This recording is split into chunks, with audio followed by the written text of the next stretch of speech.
થયું તો એ ન થાય તેના માટે શું કરવું જોઈએ? એના માટે આપણે પ્લેન લેન્ડ થાય છે અને જવાની તૈયારી કરે છે તે ગાળામાં એન્જિન ચેક કરાવવું જોઈએ અને જો કાંઈ ખામી જણાય તો ની રચના કરવી જોઈએ જે ફક્ત પ્લેનની સુરક્ષા માટે હોય. ફ્યુલ આ જે બોઈંગ 787 ક્રેશ થયું તેમાં ફ્યુલમાં કંઈક ખામી હતી તેના કારણે તે ક્રેશ થયું. એવું ન થાય તેના માટે જે કમિટી હોય તેને પ્લેનની ચેકિંગ કરવી જોઈએ.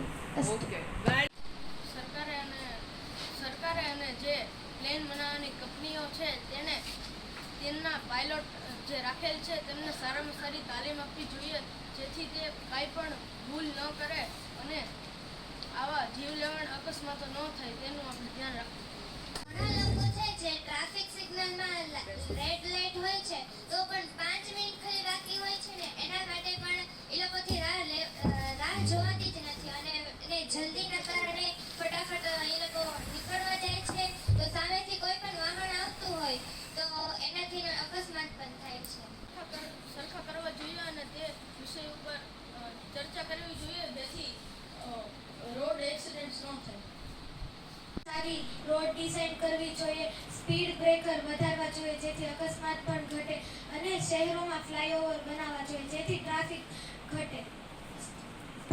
સરકારને દંડ પણ વધારવો જોઈએ.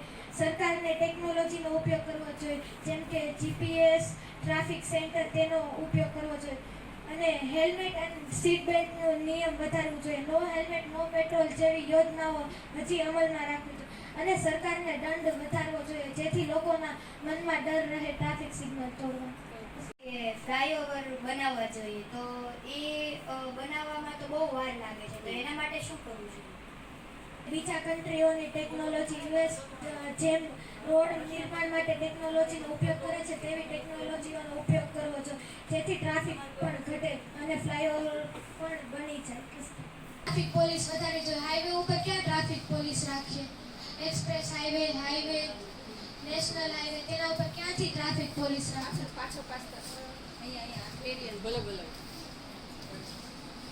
આપણે હાઈવે ઉપર પોલીસની પેટ્રોલિંગ રાખવી જોઈએ અને સ્પીડ પકડવાવાળા મશીન રાખવા જોઈએ જેથી કોઈ હાઈવે ઉપર પણ વધારે ગતિએ ન ચલાવે. વધારે સીસીટીવી કેમેરા મૂકવા જોઈએ જેમાં લાઈવ નિરીક્ષણ થતું હોય. આપણે એક સેન્સરની સુવિધા કરવી જોઈએ કે જે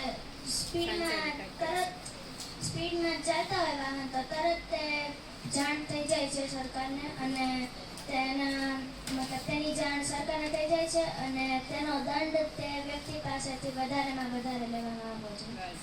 મીડિયાની મદદથી એવી એપ્લિકેશન બનાવવી જોઈએ જેનાથી તેનો રસ્તા ખરાબ હોય તેનો ફોટો મૂકીએ તો તે આવીને ખુદ તેને બનાવી જાય.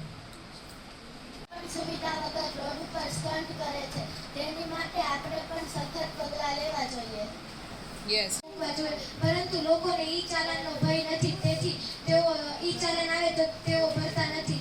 તેના માટે પોલીસે તેમનો નંબર પણ લેવો જોઈએ અને તેમને ખુદ પોલીસ સ્ટેશને બોલાવી તેના આગળ દંડ ભરવો જોઈએ.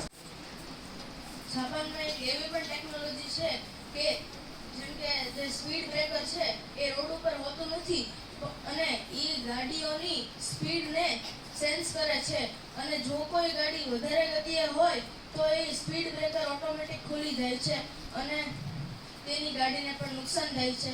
એના ડરથી કોઈ વ્યક્તિ વધારે ગતિએ ચલાવશે નહીં. યુએસએ અને જાપાનનું જ ઉદાહરણ શું કામ કહીએ છીએ? આપણે એવી કઈ વસ્તુ કરીએ કે યુએસએ અને જાપાનના બદલે આપણા ભારતનું નામ આવે. જોઈએ કે વ્યક્તિમાં પોતાના સ્વયંથી થાય કે મારે ટ્રાફિક રૂલનું પાલન કરવાનું છે, ટ્રાફિક રૂલ તોડવાનું નથી. જોઈએ કે જેમાં એમ્બ્યુલન્સ અથવા પોલીસ હોય તો તે બમ્પ ન લાગે. પોલીસ જલ્દી પહોંચે એના માટે આપણે શું કરવું જોઈએ? રોડમાં અલગ જગ્યા રાખવી જોઈએ કે જ્યાં એમ્બ્યુલન્સ પોલીસની કાર જ ચાલી શકે. રોડ ઉપર જેમ કે બીજા દેશોમાં છે એવી રીતના પણ એક એમરજન્સી લાઈન રાખવી જોઈએ જેમાંથી એમ્બ્યુલન્સ અને પોલીસ જેવા જેને ઝડપથી જવું હોય અથવા કોઈ ગાડીને ખરાબ થઈ ગઈ તો તેને ઊભી રાખવા માટે પણ તે જરૂરી છે. એમ્બ્યુલન્સ અને પોલીસને કોલ લાગી છે. સ્પીડથી ગાડી ચલાવીએ છીએ જેનાથી અકસ્માત સર્જાય છે. જેટલી આપણે સ્પીડથી ગાડી ચલાવશું તેટલું તેના પરથી આપણું નિયંત્રણ ઓછું રહેશે. ઇમરજન્સી આવે તો પોલીસને ફોન કરવાનો. તો મેમ પોલીસને આવતા વાર લાગે તો એના માટે શું કરવું જોઈએ? તો તેના માટે આપણે હાઈવે ઉપર એક મોટું ઇમરજન્સી સેન્સર રાખવું જોઈએ જેમાં એક અથવા બે વ્યક્તિ જે એમ્બ્યુલન્સ અથવા પોલીસ હોય તેને બેસાડવા જોઈએ. તે આપણે બધા એરિયામાં નજીક એક પોલીસ સ્ટેશન બનાવવા જોઈએ જેથી ગમે અને હોસ્પિટલ પણ બનાવવી જોઈએ જેથી ગમે તે અકસ્માત થાય તો તરત જ તે સારવાર થઈ શકે. તેના માટે એમ્બ્યુલન્સ જે આવે છે તો તેના એમ્બ્યુલન્સની જગ્યાએ કોઈ પણ ઝડપથી ચાલતા વાહનનો ઉપયોગ કરવો જોઈએ જેને ટ્રાફિક ન નડે. એક્સિડન્ટ્સની એક અલગ કમિટી હોવી જોઈએ જેના બૂથ દર 10 કિલોમીટરે હોય અને તેના માટે પંજાબની જેમ એક અલગથી વાહન હોવું જોઈએ જે સ્પીડમાં ચાલે જેથી કોઈ પણ જગ્યાએ અકસ્માત થાય તેઓ ઝડપથી પહોંચી શકે. એવી ટેકનોલોજીનો ઉપયોગ કરવો જોઈએ. જ્યારે બ્લેકઆઉટ હતું ત્યારે સાયરન હતા એવા દરેક એરિયામાં લગાવવા જોઈએ. જો કોઈ ત્યાં અકસ્માત થાય એક્સિડન્ટ તો તે પોલીસ સ્ટેશન અથવા હોસ્પિટલમાં વાગે અને તેઓને એરિયાની ખબર પડે તેથી તે ત્યાં આવી શકે. અને એક એમ્બ્યુલન્સ અથવા તો અને પોલીસની કાર રાખવી જોઈએ જેની ત્યાં નજીકમાં કે એક્સિડન્ટ થયો હોય તો ત્યાં પોલીસ અથવા તો એમ્બ્યુલન્સ બંને પહોંચી શકે છે. સિગ્નલે તો ન કરે તે ટ્રાફિક પોલીસ હોય જ છે. તે લોકોને તેવો ભય રહે જ છે તો તેનો ઘટાવ કઈ રીતે કરવો? સિગ્નલે ટ્રાફિક પોલીસ પહેલેથી જ છે. માટે 18 વર્ષથી નીચેના કે જેની પાસે લાયસન્સ નથી હોતું તેને ગાડી ચલાવવા ન આપવી જોઈએ અને તેનું ધ્યાન શાળા અને માતા પિતા દ્વારા રખાવવું જોઈએ. અશ્વીબહેને કીધું કે 18 વર્ષથી નાનાને ગાડી ન ચલાવે પરંતુ ઇલેક્ટ્રિક સ્કૂટી માટે 15 થી 16 વર્ષેથી જ આપણે ચલાવી શકીએ છીએ.